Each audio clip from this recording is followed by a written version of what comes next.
such a big game, a battle that just can't be won. Life is such a long game, and we've only just begun. Life is such a hard game, yet this challenge is so fun. Life level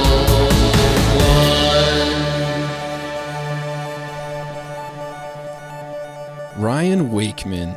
Yes, sir. Brian McConnell. Welcome to my home.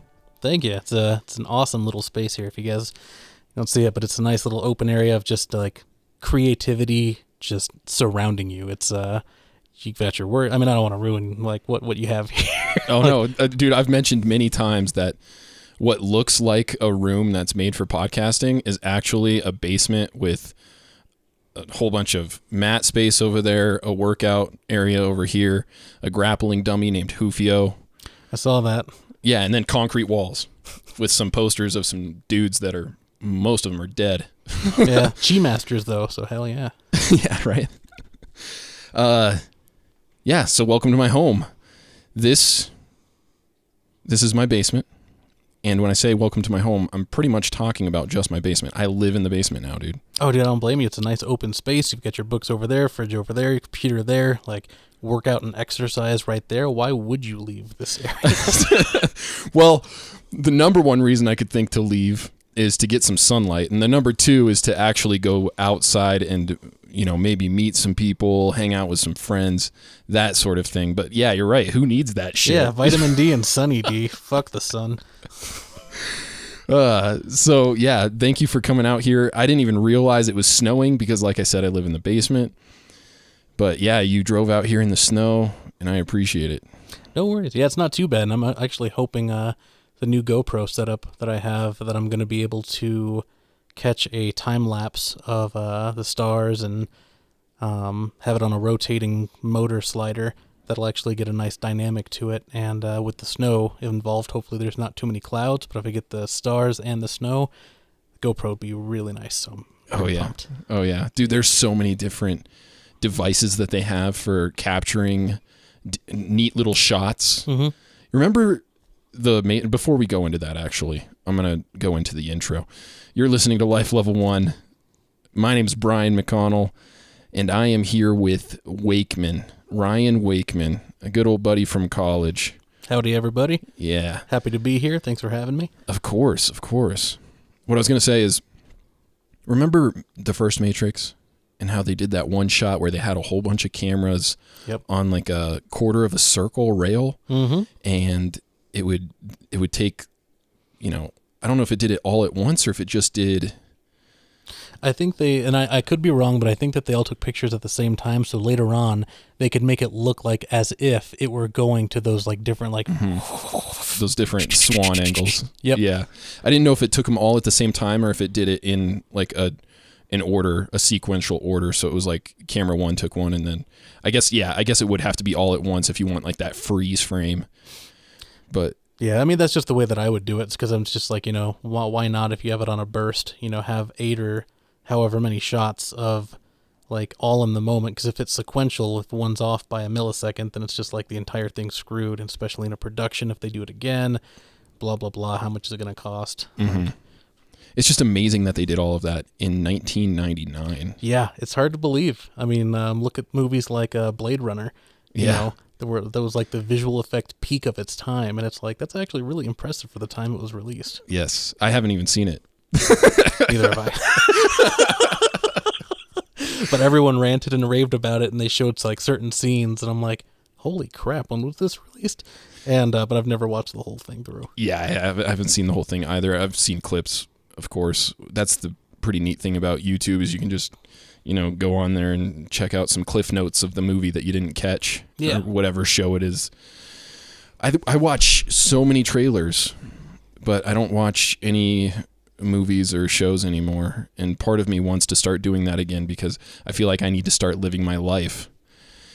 Like, if you're going to record a podcast and you want shit to talk about, you got to do more than just sit in your fucking basement all the time. Yeah, like, how's it been, man? Oh, I ate some spicy Cheetos earlier, you know, and it's pretty good. Yeah. Back to you. Yeah, how are you doing? Tell me about your life. Well, I was actually mountaineering in the upper canyons of the Pacific North. Boring! Yeah. Did you have jalapeno or non-jalapeno spicy Cheetos? So before we started recording, you were telling me that you have a goal to become more confident and up your strength level as well. Oh, yeah. I think with life, you need to have more strength and confidence if you're going to want to live in this world and not be eaten alive. At this point, I don't feel like it's something to just say, oh, hey, I want more confidence for myself. Like, I see it more of a necessity than something that's just nice to have. I think that the more confident in yourself that you are, the more that it shows. If you feel like you're lonely, if you have depression, anxiety, the more confident in yourself, the more people want to be around you because they're attracted to that kind of mindset, to that kind of dedication, discipline. So, it's almost like it cures your anxiety. I won't say that it cures... Okay, let me rephrase. It helps anxiety and depression and things like that, but it also helps people to see you as a go-getter. It means that you don't fixate on things as much, like you don't take as much crap because you're confident in your ability. It's like if, with affirmations, and I could talk forever about affirmations because you have to feel it. You can't just say it, in my opinion. Mm-hmm. It's sort of like doing something without, or like reading a book without actually practicing what the book says. Exactly. It's like saying, I'm going to get, here's my vision board, and here's this $1 million mansion, and this Dodge Charger, and then, this Challenger. Like, cool, what have you done to do that? Absolutely nothing. But I say I want it, so that's good enough. It's like, no, that's not how the law of attraction works. But you have to feel it every morning. Like, if I say something in the morning, like if I feel like I'm stupid, and I look in the morning and I say, I'm intelligent, I don't just say I'm intelligent. I say I'm intelligent because I see, I ask why as opposed to accepting things the way that they are at face value. I'm intelligent because I take the time to read books and broaden my perspective. Mm-hmm. And so adding that because really helps you out. So you start doing things like that, and 3, 4, 5 months down the road, whereas someone might have come up to you and said, Ryan, you're kind of an idiot, aren't you? Like, it might hurt your feelings. But you do that for 4, 5, 6 months, you keep on doing those things. And somebody tells you that, and you almost think like, what? No. You sound like an idiot right now because I tell myself every morning I'm intelligent. Yeah. So like what? Like it's like, oh, my favorite color is green. Like, you know what? Your favorite color is red. Are you sure you're not the idiot? Like, don't you hate on my complementary colors and change this? I don't know. Plus, if some dude's coming up to you and just calling you like, "Hey, Ryan, you're kind of an idiot, aren't you?" Like, that's not someone you want to be around anyway. So exactly. Or like one thing, and some people say it's not the right thing to do, but I like to flex intellect instead of dropping myself to their level and say, "Hey, F you, man," because that gets no one anywhere. Is that, if someone says like, "Hey, man, like you're an idiot" or something, you're like, no, I'm Ryan. Ryan, it's okay. Where's their heart? Like, you'll get it next time, bro. I believe in you. Yeah. Like, hooked on phonics. You got this. And then people are like, oh crap. But there's something that I really liked. It was from, I love anime. I love Dragon Ball Z. Mm-hmm. And I always remembered this as a kid, is that, Goku and Frieza are fighting, for the 80th episode. And in a row, too. Yeah. This planet will destroy in 5 minutes. 70 episodes later. Yeah, right. They were moving that fast. It only seemed it was that slow. Yeah. And so, Frieza calls Saiyans monkeys because they have tails and they can transform into these big apes, and that's how they, take over planets and things like this. And so Goku gets some move off on Frieza, and Frieza's like, "Oh, that was pretty good, even for a monkey." And Goku looks right back at him, and he's like, "I don't understand why you use such why you use such words.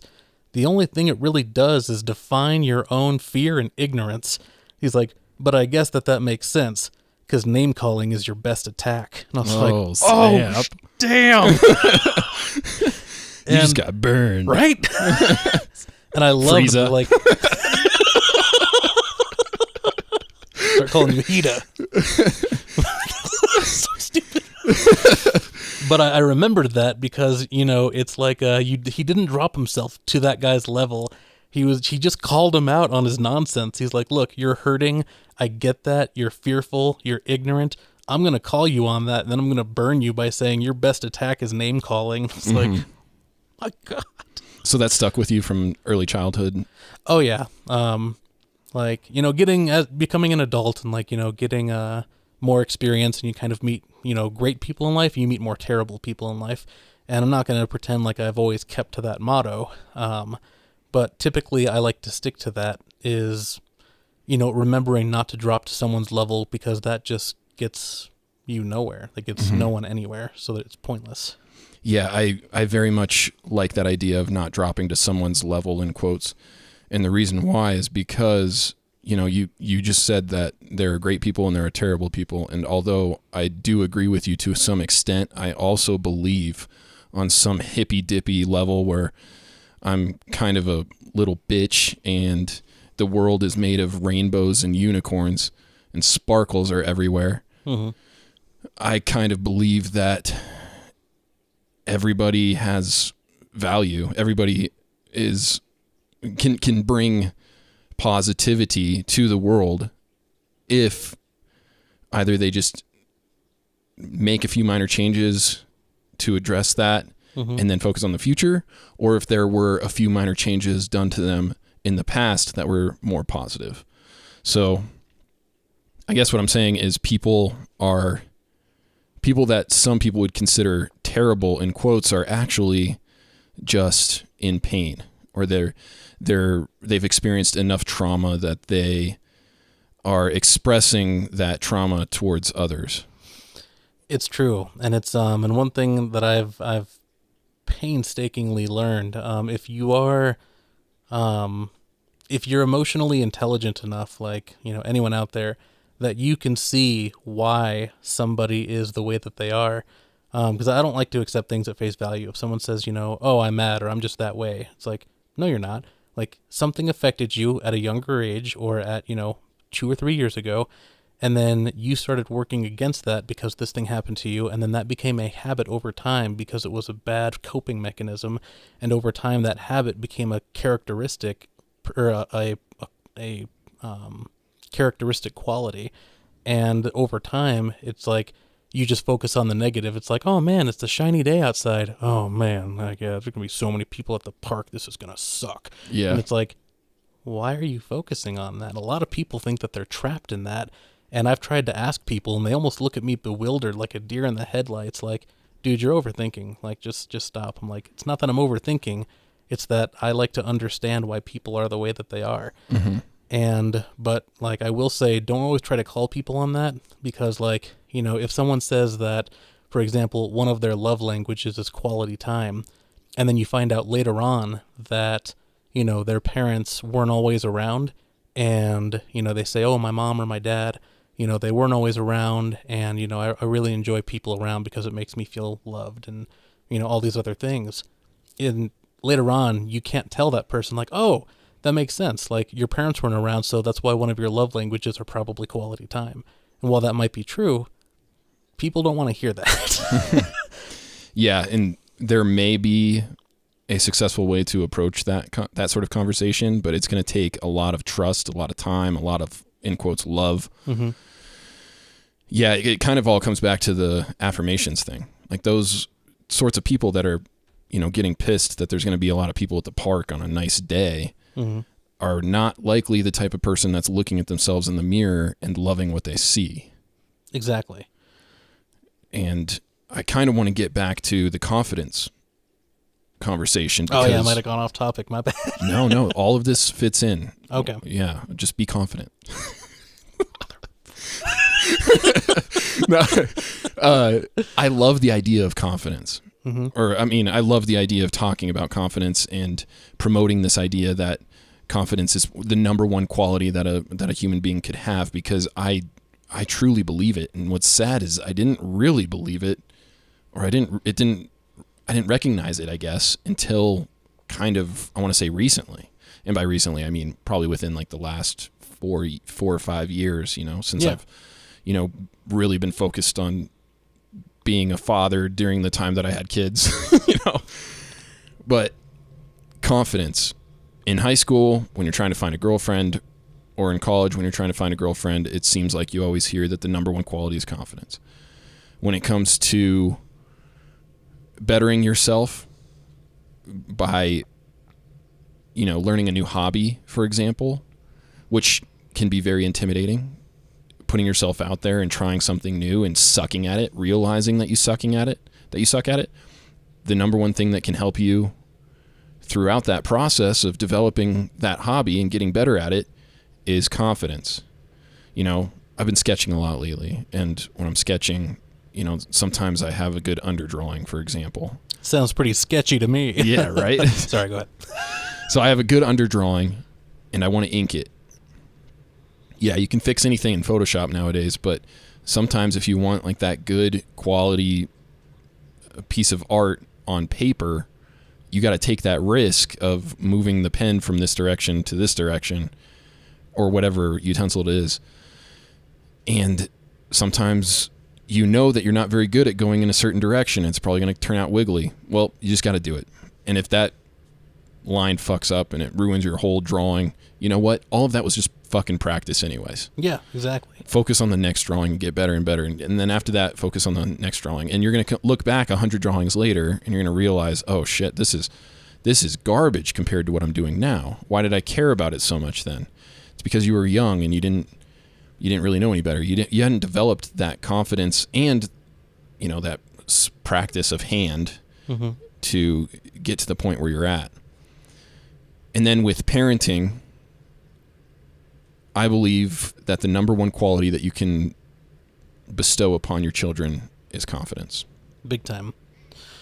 And confidence, it's I think it can come from a lot of factors, but at some point I think you have to choose to be confident, just like how you have to choose to be happy. Sure, there can be a lot of factors, like growing up, some people might feel more loved from family or friends, or, if you won the genetic lottery and you get a lot of attention, you think, oh, like I'm confident because I know I get a lot of this external validation. But I see a lot of people who, looks might fade or whatever the case, and they've never had to rely on internal validation. And so they've never had to worry about that kind of confidence. And some people start realizing that. And it's, it's a crazy thing. For the longest time, I thought that I was not a confident individual.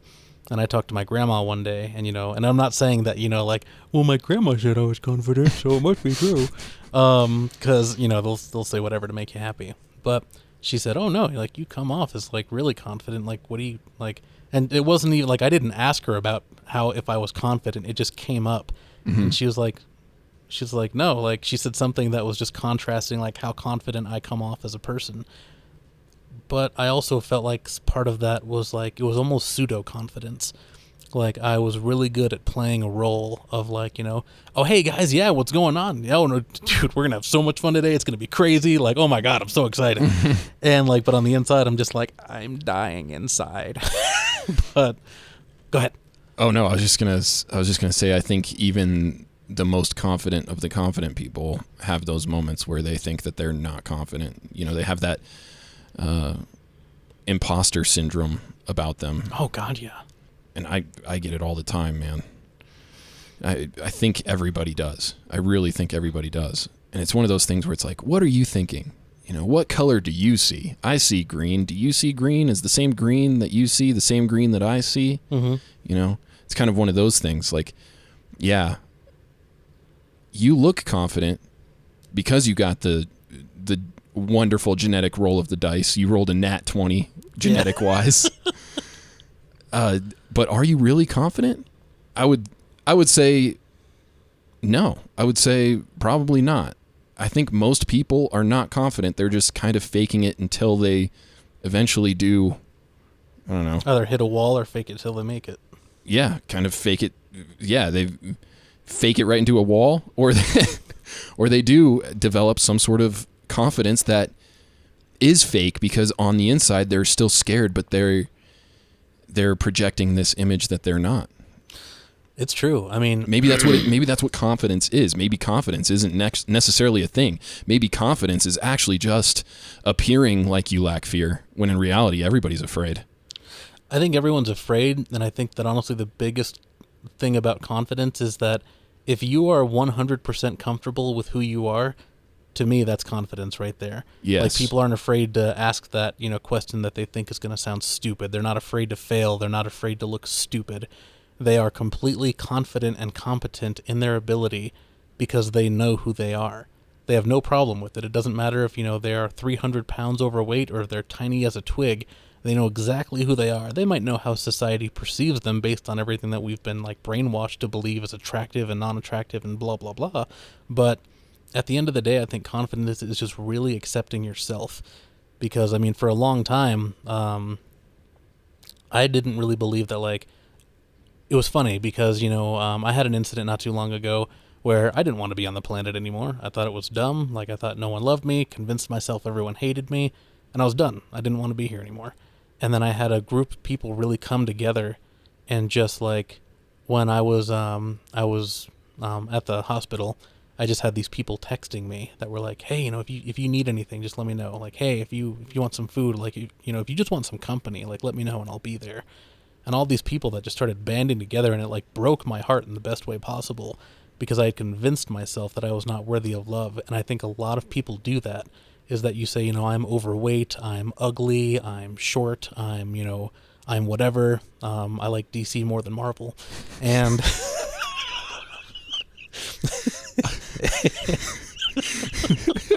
I do prefer DC sometimes over Marvel. I'm one of those people where it's like, why, dude? Like, Marvel's way better. No, my favorites are actually Superman and Batman, which are cliche, but I have my reasons. But I think a lot of people that they convince themselves that they're hated. And what when I came out of it, I had a lot of people ask me, because you were to ask anybody, people would see that I was surrounded by love on a daily basis. I had people that would line up to make sure that I was okay. But the thing was, I didn't believe it. I didn't think I was worthy of it. So it's like people sending their little Captain Planet heart ray towards me, but I'm putting up this wall that's blocking all of it. And so that's a superpower right there, bro. Yeah, to block all that Captain America heart rays and stuff. Like, it's a superpower. It's just one of those superpowers that's kind of working in the negative. You're kind of on the dark side. If you can flip that around a little bit, oh yeah, you can do some great things. Yeah. Well, I mean, and you can. It's that's one thing that's helped me bring down that wall. And it's funny because it is so uncomfortable, is that you have that wall up for so long, and you get better at building that wall every single year until finally it's enclosed you. It's like a super shield. Well, it is. Yeah. But the thing that's the weird thing about it is that you consume yourself in darkness. And the main reason being is because, like, you've encompassed yourself in this shield. There's no sun that gets in. There's no nothing that gets in. You get used to the loneliness, the depression. It all feels natural.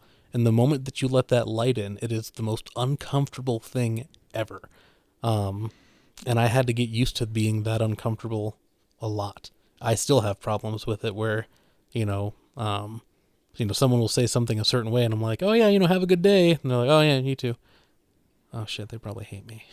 It's like, no, they don't. Like, their mind just might be elsewhere. It's not to do with you. They just might have something else on their mind. And it's convincing yourself and remembering that you have people in your life that love you. And sometimes, yes, you have to take that at face value. I love to see, like, there aren't a lot of things that I take at face value. If someone's trying to sell me, cream at the store, at the mall or something, and they're like, oh, hey, what's your name? I'm like, get the fuck out of here. But, like, someone says, like, I love you, and they've shown action that implicates that they love you. They've been around. They've made you dinner. Like, they've taken care of you when they're sick, or when you're sick. And, you have to look at people's actions, because you can't just think like, oh, yeah, they hate me now. Why? Because they do. That makes no logical sense. Yeah. Well, that's the sad thing about emotions, especially when raising kids, is you realize that logics don't sometimes work. Oh, no. The majority of people, I mean, emotion will beat logic every time. Yes. Yeah. It's not an easy thing. I think it's something that you can train your brain with, like, over time, but it doesn't come naturally. Even Robert Greene, the same guy that does the 48 Laws of Power, which please don't follow that freaking book. Like, there are 2 laws that won't make you... I loved that book in college. It's a good book, but it's like, if you follow all but 2 of those laws, you'll be a miserable, powerful asshole. Like, maybe. Like, one of the rules is like, oh, hey, have scapegoat, start a cult. And it's like, no! Don't do those things. Well, but what if it's a good cult, Ryan? Like anyway. A 45? I don't know. Anyway, I want to get back to something. Yeah. Were you finished? I'm not very good at listening yet. No, I was just going to say there's it's called The Law of Human Nature by Robert Greene. He talks about that too. Pretty much just how, I forgot what I was going to say, but it's a great book. So back to you, Bryan. Yeah, sorry about that. No, you're good. Yeah, I wanted to get back to, I was surprised you brought that up, your depression that you went through recently. Mm-hmm. During that time, I had no idea that was going on. We've been friends for a long, long time now. Oh, yeah. Well over a decade. And I had no idea that was going on. I went to our annual camping trip. All of our friends were there. All of our really close friends that we've also known for over a decade. Mm-hmm. And I kept asking them, because we stay Friday night and Saturday night, I kept asking them, where's Wakeman? Isn't Wakeman coming? Does anybody have cell phone service? Can we figure out where the fuck Wakeman is? Like, I want Wakeman here now. Mm-hmm. Because, I love you, man. I respect you. And you can go ahead and put that shield up now if you want. Oh, or no. feel awkward or whatever. No, I take compliments, man, because I fucking earned them. See, I like that attitude. But no, I have this great appreciation for you as a human being. And on this camping trip, I kept asking everybody, where's Wakeman? Where's Wakeman? And they're like, he'll be here. He'll be here. I'm like, are you telling me the truth? Is he going to be here? Because you never know. Well, you did show up. And I was so happy that you did. I was so excited to see you. And then you told me that story. You told me how you were in the hospital and you were going through depression and all of those thoughts that you had. Mm-hmm. And I was very shocked to hear that. And the reason why is because, well, obviously it's shocking to find out information that you don't know, but I guess I was really shocked because I feel like yours and my relationship had grown a lot over that year prior. We'd always known each other, but on a curve, like, our relationship was really starting to, take off at that point. Mm-hmm. And it was sad to hear that, I suppose. And there's no way for me to express the amount of emotions behind what you're feeling, obviously. That's way beyond, what I was feeling in that moment when I found out. Mm-hmm. But yeah, it was a shocking time, and I just thought it was interesting that I wanted to see you so bad. I was like, where's Wakeman? Where's Wakeman? On our camping trip, and you were on your way to come hang out with us when only, a few months prior, a year prior, I'm not quite sure how long, I could have been asking that in my head, where's Wakeman? Where's Wakeman? And in your head, you would have been saying, nobody wants me around. At the same exact time. Does that make sense? Do you see what I'm saying? Oh, yeah. No, I mean, and luckily, I didn't do anything. I only went to the hospital for a preventative measure to make sure I didn't do anything stupid. And so, no, I've had a lot of people kind of after, even ask me, like, why didn't you come to me? Like, why? I was like, I didn't want to ask anyone for help. Like, I didn't want to do anything, like, because I'd already convinced myself that I wasn't worthy of those things. I wasn't going to ask anyone for any kind of help. Like, I'm pretty sure the only reason, like, one of my best buds knew was because he lived with me. But other than that, like, I didn't want to, think that I was a burden to somebody. Like, oh, hey, I haven't talked to him in, a few months. And it's like, oh, now you're just calling because you need something. You need to vent. And it's like, I'm a hypocrite, though, too, because if somebody called me, I'd be like, yeah, man, like, I'm there. Like, let me know what you need, and we'll talk. But, on the flip side, I'm just like, nah, like, I don't want to be a burden. It's like, you hypocritical ass. Yeah, what is that, man? What is that? We don't want to we don't want to reach out for love and acceptance and help.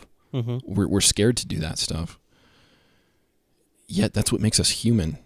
Oh yeah. I've learned a lot of that in the last year, to be honest, is I had a friend and she just like, I had known her for like 7-8 years and we just bonded like no one's freaking business. And she just like, she came in like a freaking superhero and just was like, hey, I'm going to work, but if you want to, stay here and watch TV, or if you just want, whatever, my place is open to you, just go and do this. And, like her and her husband have just become like these incredible friends that, I've known for a long time and we've been friends, but it's just like made us that much closer to know that people like care that much about you. Like once I kind of let my wall down and like she just like overflowed it. And I was like, wow, like people actually really give a damn about me. Yeah. And so like, it's kind of, for anyone who likes Final Fantasy X, and I think I might have told you this too, the idea of the sphere grid tattoo. If you did, it was too long ago for me to remember at this current moment in time. Okay. Pretty much I've wanted to get a sphere grid tattoo on my right shoulder, and then I want to start bubbling in things that I've achieved and like recognized throughout my life. Yes, you did tell me this. It's like real life achievements. Exactly. Yeah. And so one of them, I want it to be a Link heart container, and that's going to be the moment that I realized that like I was worthy of love and that people loved me. And it's just going to be Zelda themed because it's freaking awesome. Okay. And, but like, it's a reminder that if I ever feel down in the dumps, I always know that people love me and there's never a question about it. And so I've always thought that that'd be really cool, but you have to accept that like you're loved, that you're worthy, not that, oh, well, I'm ugly. So no one like, you have an idea if you can make someone laugh, they want you around. Like, yeah. Yeah. Like, it's nuts. And it's sad. I think it's just a lack of confidence to bring it back. Oh yeah. I think all of it is just a lack of confidence. Like you're not confident in yourself to ask for help because you don't want to sound like you don't know. Nobody wants to sound like they don't know. I am, for the last 4 minutes now, have been lacking the confidence to tell you that I have to pee. So we are going to go to an intermission. Sounds good. And I will be right back. Sounds good. Oh, that's great. All right, I'm back. And with the confidence of someone who just emptied their bladder. Nice. Feeling much better. I think this is like my 5th or 6th co-op mode podcast where I've had, someone on to chat with. And I think out of all of them, I didn't have to pee twice. So I'm shooting like 20% here. Nice. Not even. You're welcome. Oh, I'm thinking you. Yeah. It's one of those things where like you want to drink a lot of water before you start recording, but you also don't want to drink too much water because then you have to pause it to pee. Anyway, one of these days I'll get good at it. So we were talking about your tattoo idea. Oh yeah. Pretty much just reminding yourself of love, that people do love you and care about you. But you also have to remember that, another thing that I think is big in confidence is no expectation. I think that people drive themselves into the ground with expecting something in return if they do something for someone. Like, the greatest feeling that you can have is doing something for someone and knowing that they can't do anything back for you. Like, I almost used to call it drive-bys because I didn't want to deal with people's gratitude. I didn't want to deal with freaking anything. I was just like, oh, I knew you needed this. Okay, bye. I don't want to thank you. Okay, bye. And they'd just be like, what the hell? Like, I at least wanted to thank them or give a meal. I'm like, nope, I got stuff to do. Okay, bye. That's funny. Because, yeah, I know exactly what you're talking about. Like, no, I don't need to thank you. I do this because I am the Dark Knight. Yeah. Well, it's true, though. Like, yeah, you don't want the accolades. You just want, you see that someone needs something or, something would help them. And so you do it because you know that it's going to help them.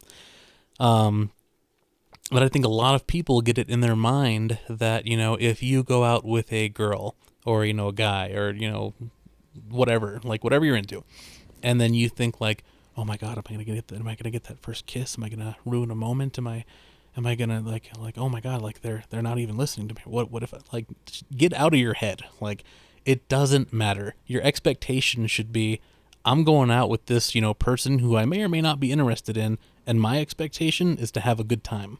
Like, or, to get to know somebody or whatever. Or learn something. Just try to learn something. Whether that's about the person or, like, if you decided to go bowling, try to get better at bowling. Or Exactly. Yeah. But I think because so many people fixate on, am I going to get lucky? Am I going to get that kiss? Am I going to get, like one, that should not be the thing in your head. And, some people might be listening thinking, like, okay, sex is a real thing. It's like, yeah, that's fine. Like, if, I get that.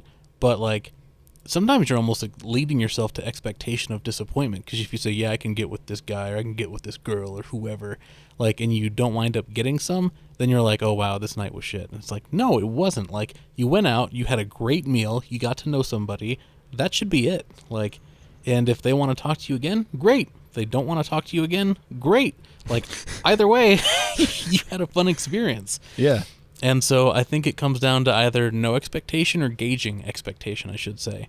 Because you can't expect that you're just going to get whatever inflates your ego at the end of the night.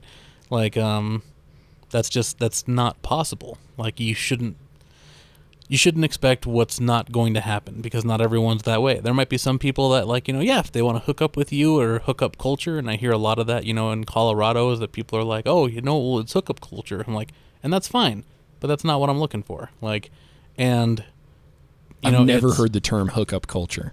Oh yeah, I didn't know it was a culture. Now I hear it in Denver all the time. Really? Yeah, people say that hookup culture is just like, it's just like another thing. Like, people are like, oh hey, we're gonna go, bang one out over here, or we're gonna go home. Or did that come around like during the Tinder time, or maybe? I mean, it was pre-COVID. What was the other one? The other one where you swipe. I Bumble? think it was called Swipe or something like that. Bubble. No, Bumble. Bumble. Oh, okay. I remember that one. Yeah. And then Grindr's been around for, a long time now. Something. A long, sweaty, veiny time. Mm-hmm. Long, floppy, helicoptery time.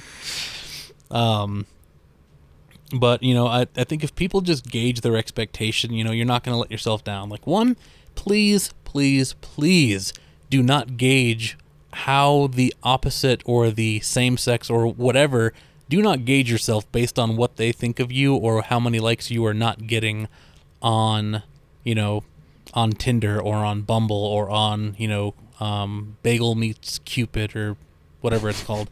I don't know. Like, or no, Okay Cupid, I think. Okay Cupid, yeah. Yeah. I was on there for a while. Yeah. Go on. No, same. And, like, there were dates that, like, I think I took people out on Tinder, and they might have just been expecting a hookup, but they said, yeah, I like playing Magic.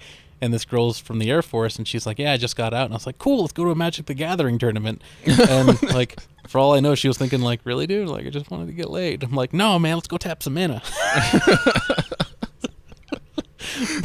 Tapping something else here. Hell yeah. Like, girl, if you were Jesus, you'd have Island Walk. It's so interesting how, with those expectations, and you're taking someone out, you don't know what the other person's expecting. And that's the reason why whatever expectations you had, if someone else is involved, the chances of those expectations working out drop by another 80% or so. Oh, yeah. So I have these expectations of me as an individual, just me and my surroundings in my basement. I want to get this thing done. The expectations versus the reality are already going to be what? Like 1 to 2? Like 50%. I might be able to get 50% of what I see in my mind. I might be able to create in real life at 50% of the quality or the ability or whatever. And yeah, numbers can fluctuate, whatever. Let's just go with that for now. But if I add another individual onto that, the chances of the expectations going the way that I want to are going to drop drastically more. Oh, big time. I mean, and people don't realize that, they live in their own fairy world where we've been trained to believe that, we're going to get the Disney magic and, and I'll be the princess. And like, let me tell everyone something right now. Dude, you're right. They're living in their head. Yeah. It's all expectations in their head. Mm-hmm.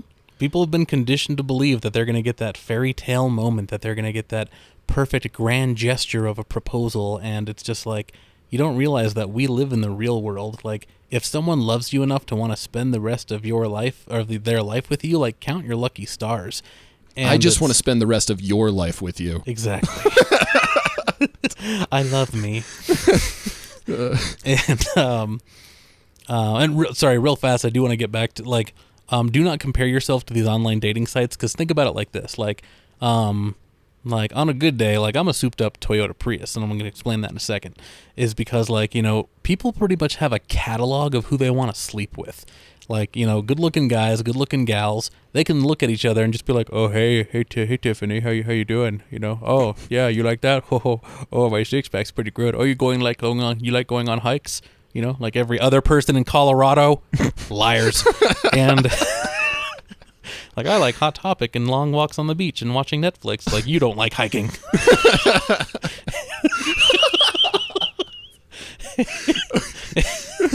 So, like... the thing is that people pretty much have a catalog of who they want to sleep with. So, like, if you're going through the pages and, you know, you love Bugattis and McLarens and Ferraris and you're seeing all these things, like, or, you know, a Hummer or whatever, you're just like, okay, cool. You know, I'm loving this Hummer. Like, it's so big. It's so, like, meaty looking. Like, guess what? It only gets 7 miles to the freaking gallon. Yeah. But that Prius, 55 miles to the gallon. What's up? Yeah. Like, but people don't realize that they're only basing it off the exterior. So never judge yourself on those dating apps, because it's all superficial. Like, you might go through someone's actual profile, but the number of people who go on there who leave the bare minimum just because they're looking to get laid is far superior to those who are looking for a real connection. So don't judge yourself on that. You know, if you haven't gotten a like in weeks or months or, you know, ever, it's superficial, like, all of it. So, you know, I shouldn't say all of it, but the majority of it. So don't gauge that off of anything. Like, you're awesome. Like, keep doing you. I think everyone has and is born with a superpower, whether or not people want to believe it. So, like, just remember that you're awesome. You have something about you that either you're going to find incredible or someone else will. So yeah, and people aren't going to be able to see that in a picture on a dating application. Exactly. I like that Prius analogy. That's good. Because, yeah, although someone's picture might not be that great, in my opinion, that's what all dating apps come down to, is how the pictures look. And I can say that with some confidence because I've been there. I did the OkCupid thing for a long time, back in, like, 2012, 13, 14, that time period, I feel. And I had all sorts of stuff figured out with that website. There was the free version. I can't remember if it had ads or not, but it doesn't matter. There was the free version, and then you could pay. Now, with the free version, there were some things that obviously didn't work as well as if you were to pay for the freaking thing. And one of those things was it would notify someone if you visited their profile. It would say, hey, you know, Bryan 69 visited or whatever. Stone Cold Pimp of the Nation. Visited your profile. So I had a fake profile on OkCupid as well as my real profile. And I would go to these women's profiles to look at their pictures and, you know, do some studying before I messaged them on my fake profile. And then I had this, like, whole system figured out where, like, okay, I'll visit the profile once with my real account, and then 3 days later I'll go back with my real account, and then I'll send the message that I've been working on 72 hours straight or whatever it is. And I thought I had it all figured out. And after years of doing this game, playing this game that's not even, I mean, it's weird. It's a dating app, but it's not a dating app. You should put it under the game section in your phone or whatever. Oh yeah. Because it is a game. And what I realized with this game, the way to cheat the system or the way to glitch the game is to just have good pictures. It's sad, but it really only came down to pictures when it comes to dating apps. I mean, the OkCupid thing was before the swipe or the whatever the other one was. And so for me to figure that out was surprising to me, because the answer wasn't given to me. I actually figured it out on my own. Once that other application came out where you could swipe left and swipe right, that's when I think most people figured it out. It's like, oh, it is just all pictures. Like, I'm literally swiping a picture left. I'm swiping a picture right. There's no words, really. There might be 3 letters. What are the 3 letters again? It's like M34. Oh, yeah. Like something. Male, 34 years old, whatever the other one is. I don't know. Colorado. I've been out of the game for a while. But yeah, that was the answer. That gave everybody the answer. That was the game guide to the game, was seeing, oh yeah, it's swiping. I have to have that good image. Oh yeah, and in a world of instant gratification and that instant dopamine release of like, oh hey, I just liked 10 girls who all look, super hot, and out of those 10, 2 or 3 might respond like, ooh. And so people like got hooked on that. And it's like you said, it's all about the pictures. And I wound up doing research because, people were like, oh, you can't just have this. I'm like, oh, I'll just be my goofy self. And, I had pictures of myself in like a fucking Batman like Snuggie and some other stuff that I'm like, this is hilarious. Like, I'll find some girls. What girl wouldn't want to sleep with this? I am the knight.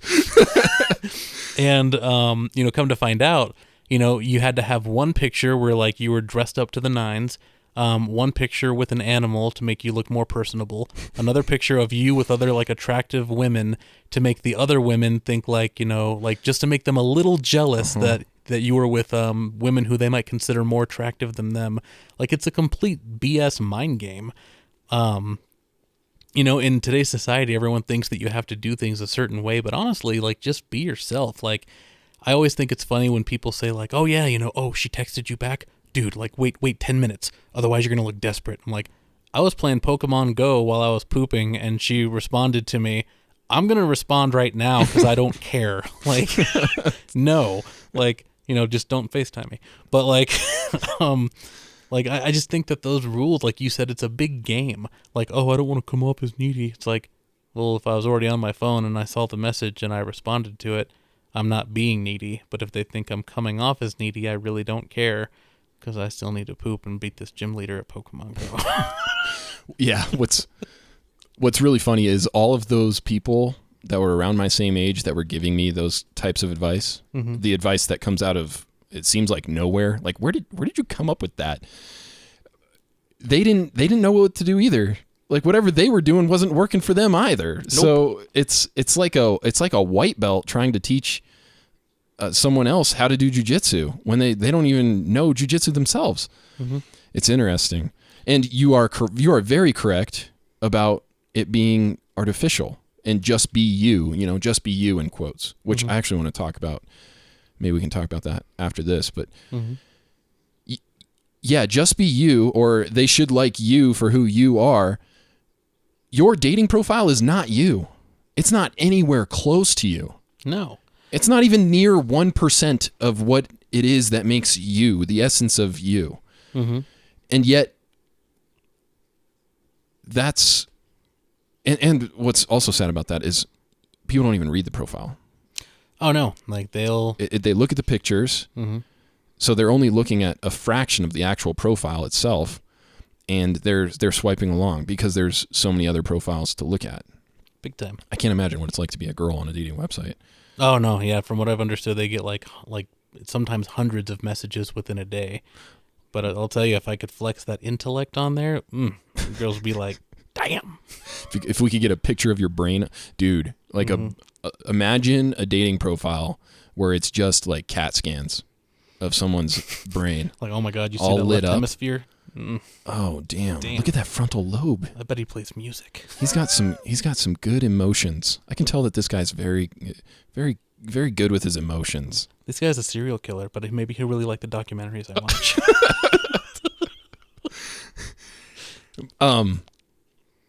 So I guess I'll just go on to it. They should like you for you, or they should like who you are for, love yourself, that sort of thing. All of that talk. I'm for that to an extent, once again. The thing that I don't like about that is there's always room for improvement. And so if you are actively trying to improve yourself and then you put yourself out there and get rejected, that can hurt. But if you're not doing anything to improve yourself and you're just expecting someone to love you as much as you love yourself, just because, you've got some very poor expectations of yourself, and you're also assuming that everyone else around you doesn't have high expectations. Oh yeah. I mean, it is sad because like some people out there, like, their only goal in life might be to play WoW. And, and if it is, like, that's fine. Just also know that if you're not active, like, then, bad things are going to happen. Like if your diet is bad, like you can still be a WoW player and, and exercise and eat healthy and this and that. But, if you're just like, hey, like, I'm a level 90, I've got this item, like it's very rare, no one else is, I don't play WoW. But like, that's probably very clear to a lot of WoW people that are just like, hey, screw you, man. But like, you don't do anything for yourself, like find someone who also enjoys WoW or like has that hobby or something. But yeah, if like at some point, like, and the reason I say this is because like I used to collect the hell out of Magic the Gathering cards. And a lot of my paychecks would go towards that. And it was this fixation. It was like, you open a card, and I was a collector and a player. And so I'd, open a card like a Tarmogoyf from Future Sight. And I'm like, oh my God, this card's worth $90. And so I'm like, I'm going to sell this back to the store. And then I'm going to order, like, I'm going to get 18 more packs of cards. And this is going to be awesome. But like, and while those are great, and while, collecting things are great, I'm not hating on anybody that does. When you accomplish something in your own life, not something that's just like what you collect or what you do, like you improve upon yourself, you finally accomplish, that you're financially stable, that you're able to purchase a house, that, you were able to build a business. Like there is no better feeling than personal accomplishment because you take pride in what it is that you accomplished for yourself. And while other things might be fun, I think that the personal accomplishment, when you finally do get those things for yourself, nothing beats it. And so like you said, you have to keep on growing in order to draw somebody in, because otherwise like people are attracted to that kind of mindset. And that comes back right down to confidence. If you're trying to improve upon yourself, it's because you have a belief in yourself that you can do better. And so people want that mindset. They don't want someone who's settled for complacency. And maybe some people haven't, like, but it's unfortunately perception is key. Yeah.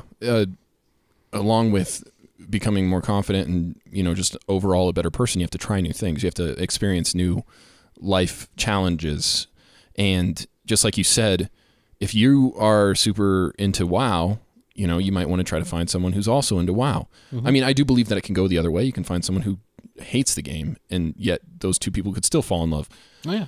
But once I was through the dating application phase of my life and I quit all that, I came to the realization that one of the best ways for me to meet somebody is by going out and doing the things that I want to do. So I was really into football. I loved flag football. So I started playing flag football. And I met a lot of girls playing flag football because I played in a co-ed league. I got some numbers. Hey, I totally got some of those girls' numbers. I went on a few dates. Things didn't work out, but I was meeting girls at a much better rate than I was scrolling through, profile after profile and sending messages every so often. Yeah. So I do believe that in order to help improve your chances of meeting someone, you should go out and you should try new things and take new classes, learn new things. And then when you're at those classes, not only will you meet other people who know other people, you will also be learning something that you're interested in. You'll be getting better at said thing, and other people will be attracted to that quality in you. Oh yeah. Especially if you get really, really good at it. Big time. I've had people like, they kind of like look at me with these like swoony eyes sometimes, and I'm like, what? And they're like, oh, nothing. But like, and it's even like sometimes platonic friends, like, I told somebody, and I was talking to them, and I said, Are they looking you in the eyes, or are they looking at kind of the crotch region? A little bit of both. I mean, Okay. I can't blame like them. one eye's down and one eye's up. Yeah, it's like they kind of do like one of these things. Like I call them lobster eyes. And you're like, are you having a stroke? Yeah, and they're like, what's yes, going on? I'm loving it. Okay, go on. So, like I've shared passions with people before, and I had recently built a new computer, and I was really excited for the GPU that it had, and like the amount of RAM that I had, and so I'm talking about it. I don't go into too much detail because I know that like they don't give a shit. Like they don't like I'm not gonna go into something where it's like if you're a potato farmer, you're like, oh my god, and the spuds, if you leave them out, they actually wind up fermenting and it creates this whole new thing. That's how you create vodka, and then and I'm just like I'm really excited for you, but I'm not gonna remember half of this. Yeah. And so I like to think I extend that same courtesy. But anyways, I said, it's going to be a great computer. I won't have to wait for like as long as the renders for my 4K footage, and like the color correction is going to render like that. And After Effects, whenever I make motion graphics, it'll be so fast, and I'll have 2 different monitors that I can mount on the side of the table that I just built, and it's finally like fully functional for it. And I was explaining all these things, and she's just like looking at me like, I want you to ram me. Now. And she's like, you're silly. And I was like, why? She's like, no, you're just silly. But you could see that and it's not necessarily like maybe a flirtatious thing. I think that, that person looks at you and they have a lot of respect for people who see themselves like improving upon themselves, doing things that excite them. Because I'll tell you, not everybody, like I'd say you and I, like, and a lot of other people out there, should be really grateful that we have passions outside of work. Because I'll tell you, like where I work now, it's a breadwinner. Like I work hard because that's just, what I do. But I also like money. But like at the end of the day, I still do video outside of it, and I do voice acting and makeup and and like you have your animation, like you have your martial arts, like you've put together this entire setup and rig, which is awesome. And there are some people that I've talked to from work before where it seems like the only thing they do is watch Netflix and play video games. Yeah. And like for us to have passions that actually like help us grow in life and meet new people and do new things and like really satiate that, that artistic itch, I think is awesome. And I've realized it's a gift because not everyone has that. Yeah, I completely agree with you. And yeah, I love it. I don't know what happened on the last episode of The Tiger King. I don't know what happened on the first episode of The Tiger King. Me neither, because I never watched it. I don't watch TV. I don't watch movies. And I want to get back to that. I want to dabble in that. It's just I have a limited amount of time on this planet. And I've sat in front of the TV before. I don't like the way that it makes me feel when I binge something. I just personally get more enjoyment out of doing other things. Just like you said, I have a lot of passion projects that I want to work on. I want to actually try to leave something behind when I exit this planet than, just being able to say on my deathbed, I saw every episode of this show on Netflix 3 times or whatever. Yeah. And I think that was beautiful the way that you said it, because I think you're right. I think most people hate their jobs. In fact, it's been proven, by the big man in the sky with the beard named Science that 80% of people do hate their jobs, or at least don't like it very much. I don't know. I just threw that number out there. No, and I get that. Like, am I cutting you off? No, you can go on if you okay. want.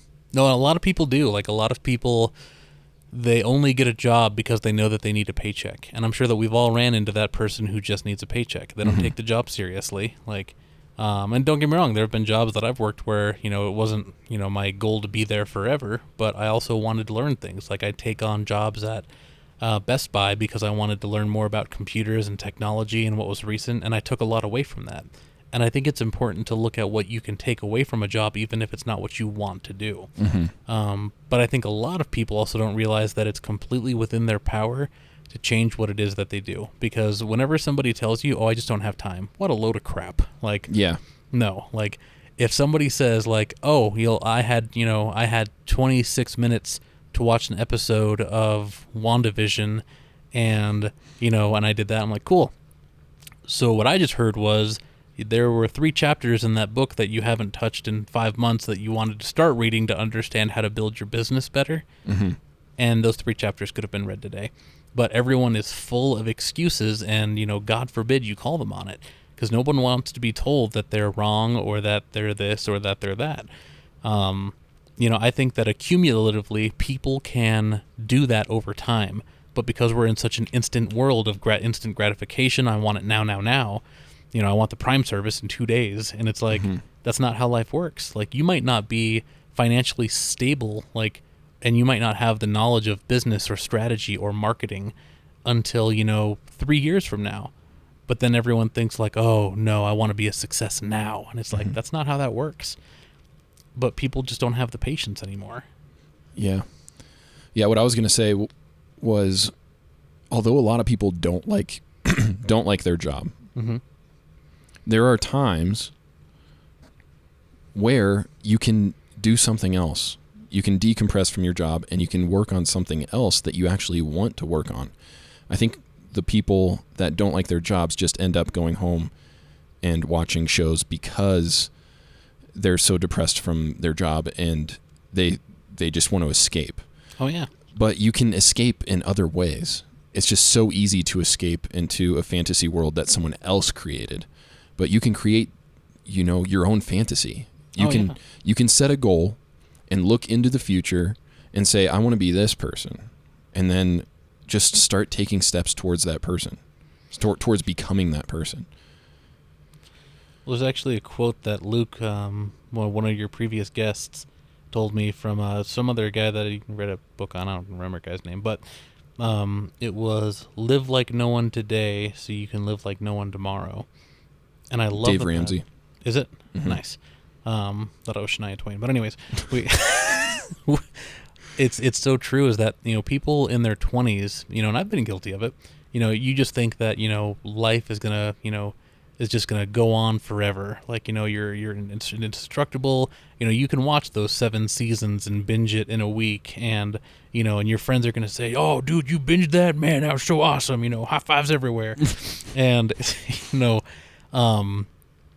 in your 20s, that's what you think is important. Not for everybody, but, a lot of people, it's just partying. It's, getting out there and, taking on the world for yourself for the first time.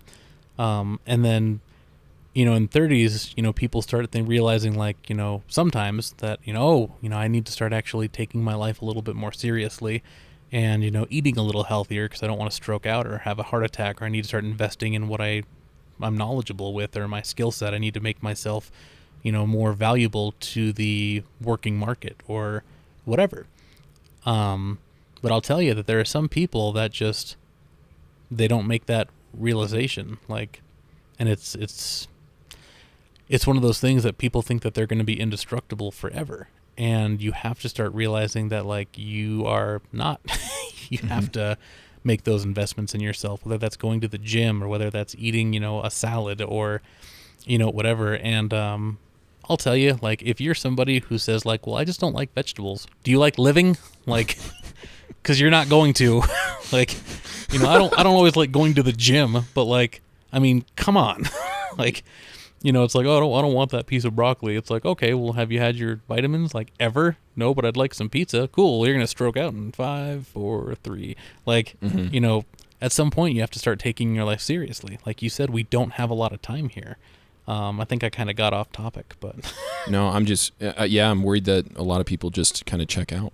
They do. Beforehand, before they even get to the opportunity to realize that they can turn it all around with some confidence. All they need is some confidence, man. It sucks when you come home from work after working really hard for someone else, trying to get them to trying to help them accomplish their dream, only to do more work to help you try to accomplish yours. But it takes a lot of effort and it takes a lot of confidence in order to do that. Mm-hmm. But if you do, like I said, the rewards can be great. They can be. I think it takes a lot of discipline to want to reinstate a new habit too. Mm-hmm. Is because like things might not feel familiar. If you want to come home and edit a video or cook a meal or try a new meal or something, like after you come home sometimes and you are mentally drained, I get it. Like sometimes I just want to lay down. So I might give myself, 30 minutes to unwind a little bit. But after that, I'm like, nope, you're getting your ass up and you're doing something. Because if I start building that habit, it's just like when you start running. Do you want to wake up at 5 a.m. and go for a run? Probably not. Like staying in bed, sleeping in, eating Cheetos, and watching Netflix probably sounds more preferable. But like when you start building that habit, like when I go to the gym and I've been in the habit of going for a long time, and then I miss a day, I get irritated. Like it's almost like I missed, like, and it's because I'm missing that habitual thing that I've formed for myself for months or years or however long. And it's the same thing to take time for your passion or your hobby or whatever that helps you unwind. It's like a neural pathway in your head, is that if you take the same path and think of it like grass, tall grass, and you take that neural pathway back and forth every single day for Netflix and, just watching movies, then yeah, that's the path that you're used to and comfortable to. But you start going around and you start doing that back and forth. Now that Netflix path starts shrouding over a little bit more, and you're creating this new neural pathway for yourself and building that habit of, oh yeah, I'm going to go home, I'm going to work on my passion a little bit, I'm going to try to build that new cheesecake that I saw online, and Instagram showed me a new way that I could do it, and, whatever. And not everyone always has that time, but, if you only have 20 minutes, spend 20 minutes researching and slowly start developing things. It takes time. Take that path through the tall grass. Yeah. It's going to be rough at first. Your calves are going to itch.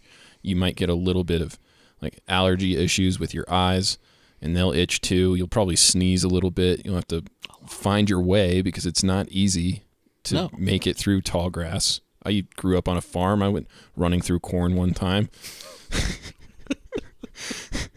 Hopefully you know your directions pretty well. Yeah. But yeah, we're getting to the point where we need to start wrapping up here soon. I want to talk about your tattoo idea. Your sphere grid. You gave one example. What are some other examples that you would throw on there? Well, it's funny you say that. I've really had to think about that because, something like reminding yourself of love. If I, lose 70 pounds, I can't be like, 70 pounds, like, off or something. Okay, I see what you're saying. It'll be something like, when I gain more confidence or strength for myself, maybe I have, like a flexing arm like this, like in one of the slots that reminds me that I am strong and that I have the strength to continue. Or, for the longest time, I used to think that I was completely stupid. And I believed that garbage for a long time. But like until, a few years back, started believing like, no, like I'm actually a fairly intelligent guy. And so like, I get something like a brain tattooed or like, sleight of mind from Yu-Gi-Oh! Or, something like that. And, if I have my first kid, you get a tattoo of, the first, becoming a family man or, something like that. Then you're just like, oh shit, if I get a divorce, it's like an X through that and then like new family sphere grid. Yeah, it's interesting when you go down that tattoo path of like putting, for example, names on your biceps or whatever. Mm-hmm. I like that. I very much like that idea. I don't have a tattoo. I'm a blank canvas myself. I suppose with me considering myself an artist, I've always thought that no art will be good enough for my skin. But I just never really had an interest. I like ideas though, and good ideas when it comes to tattoos, and I like when other people have tattoos. I like seeing that stuff. So it's nice to see it. Am I cutting you off? No. Okay. Go for it. It's nice to see a reasoning behind a tattoo. Like, and to each their own. If you just enjoy tattoos, like, more power to you. For me, I have to have some kind of symbolic meaning behind it. I can't just get like a random tattoo of like, a kraken taking down a pirate ship all up and down my left arm. They're like, why'd you get that? because I thought it looked cool. Yeah. No. I mean, if other people do that, that's great. But yeah, I agree with has to have some sort of symbolism. Yeah, and that's why I got the Dragon Sin of Wrath tattooed on me from an anime called Seven Deadly Sins, is because, when this main character tries to get a lot of his power back, and it's this massive surge of power, that pretty much the druids tell him, oh, hey, you can't have it back unless you've proven that you can control your wrath. And he doesn't prove that he can control his wrath. He proves that it's a part of him and that it encompasses him, but he's the one in control and not the other way around. And that's how he gets it back. So I always use that as a constant reminder that if I'm ever upset or, if I ever just want to, get really angry with somebody, it's like, no, remember, you're better than that. You're in control, and just take pride in that. Mm-hmm. I like that. I could talk with you for hours, man. That's why I wanted to get you on this podcast. It was kind of like catching a rare Pokemon because I wanted to get you in December, and I know December's busy for everybody. Mm-hmm. And then I guess I just took January off. That's been a great chat. Yeah, this has been a lot of fun. I would love to have you back sometime in the future. For if sure. You'd be willing to return. I was thinking with your tattoo, just to give a quick suggestion, maybe you could also, depending on how big your sphere grid is, I mean, I guess I could just start adding, more. Wherever the sphere grid starts, you can just keep growing and growing until you're just all achievements. Yeah, pretty much. But yeah, I think it'd be cool if you actually made it.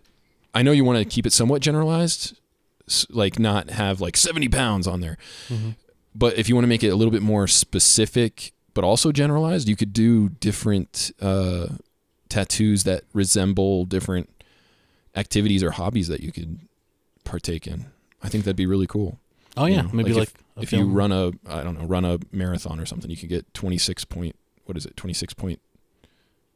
something, whatever that number is. Maybe my first 14K or a 14er or Mm-hmm. Something just as long as it has a symbolic reference to me and I'm the one who understands, then yeah, it's good. I think that'd be really cool, man. And because what I was talking about earlier, I didn't meet a girl that I ended up, having a really long-term relationship with flag football, but I loved flag football. I was doing what I wanted to do. And through flag football, I met other people, and those people were the people that introduced me to Kristen. Mm-hmm. Christian? What's her name? Yeah. Oh, I forgot her name. Tommy. And my life has completely changed since then because her and I ended up having kids, and now I'm a dad, and now I have a few regrets. But you know what? It's made me a wonderful person, and I wouldn't change it. I'm super happy with where I'm at. And I think that's where when we were talking about you have to accept you for you or accept who you are, that bullshit. I do believe that that's where the truth comes, is as long as you're happy with who you are, but you're also happy with knowing that you're doing your best to improve who you are. That's when true bliss is on the horizon, I feel. Do you have any plugs that you'd like to plug? I remember you saying something before the podcast about how you are also participating with another podcast. Yeah. So every other Saturday, some friends and I, we get together. It's a gentleman by the name of Daniel Sharner and PJ. He's called Patrick, but it's with 5280 Geek. And we get together and we make videos. We mainly on YouTube channels. We just went out to a brew pub called Outworld in Longmont. That is a sci-fi fantasy themed bar. And so I went down there and they weren't playing sports on the main thing. They were playing League of Legends Championship. And it was pretty awesome. But yeah, we have one coming up in March. That's going to be a March Madness, but it'll be for snacks. And so we're going to make it look all silly and goofy, and Dan's going to turn around in a chef costume. We'll make it look like Iron Chef, where he's turning around and he's like, I really enjoy cookie bites, or, something like stupid. Okay. But we're, it's just something for us to flex our artistic and creativity. Because if you love making people laugh, or you feel like, you're a funny individual and you work at a technical job, you don't always get to express that. So it gives you a medium to express an outlet, I guess, to get that out of your system. And it's just it's awesome. That's great. What about your videos? Do you have any? Soon to come. I'm working on the domain name. I'm working on the website now. It is wakemanfilms.com. That's WAKEMANFILMS.com. And it's in progress right now. It's showcasing the photos and videos that I do, and soon to come more visual effects for photos and video as well as voice acting. Very nice. Thanks again, Ryan. Yeah. Look forward to having you back. Pleasure to be here. Thanks for having me. Yeah. I got to pee again. How about that? Me too. Same time? Yeah, let's just both go. Okay. Don't cross the streams. Yeah, X Factor. All right, players, thank you so much for listening. Keep grinding, keep playing, and we will catch you at the next checkpoint. See you then. Bye. Bye.